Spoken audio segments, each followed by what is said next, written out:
Will the minister outline to the House the impact of the job-creating China-Australia Free Trade Agreement on expenditure on social services, particularly in my home state of Western Australia, and are there any potential impediments to these impacts being realised? The Minister for Social Services. Thank you, Mr Speaker, and I thank the member for Cowan for his question, because he knows that 8 out of 10 income taxpayers go to work every day to pay for this country's social services bill, and of that, some $12 billion is paid in job seeker benefits, and there's some 77,000 in Western Australia. There's some 4,300 in his own seat of Cowan who receive those benefits, and some 6,800 in the seat of Canning. Now, the best way to reduce and get under control the social services budget is ensure that there are more people in work.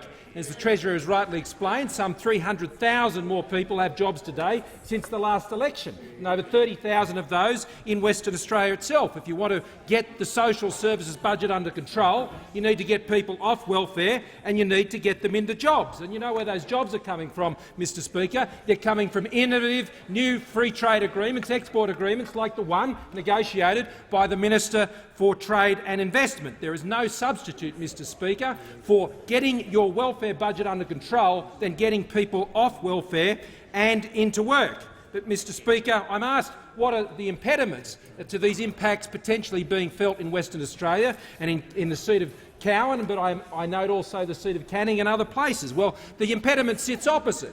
Members will remember that this is the year of the idea. It's the year of the idea. And the idea that the Leader of the Opposition has had is to oppose the most innovative free trade agreement in any Asian country anywhere around the world that this country's seen.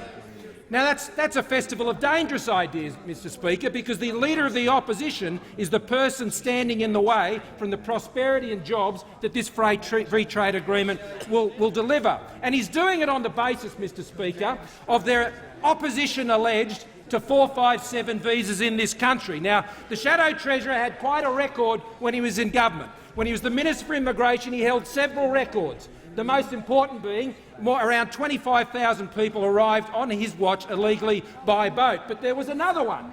There was another one, Mr Speaker.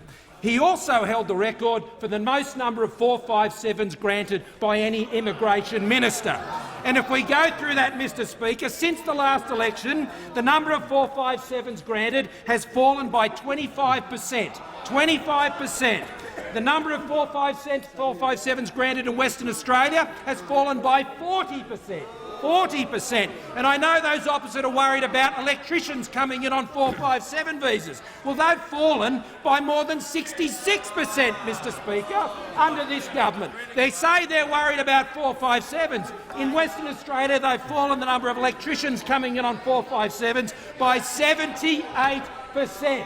The record holders for foreign workers coming in on 457s is held by the Shadow Treasurer, the former Minister for Immigration, the worst immigration minister we ever saw. The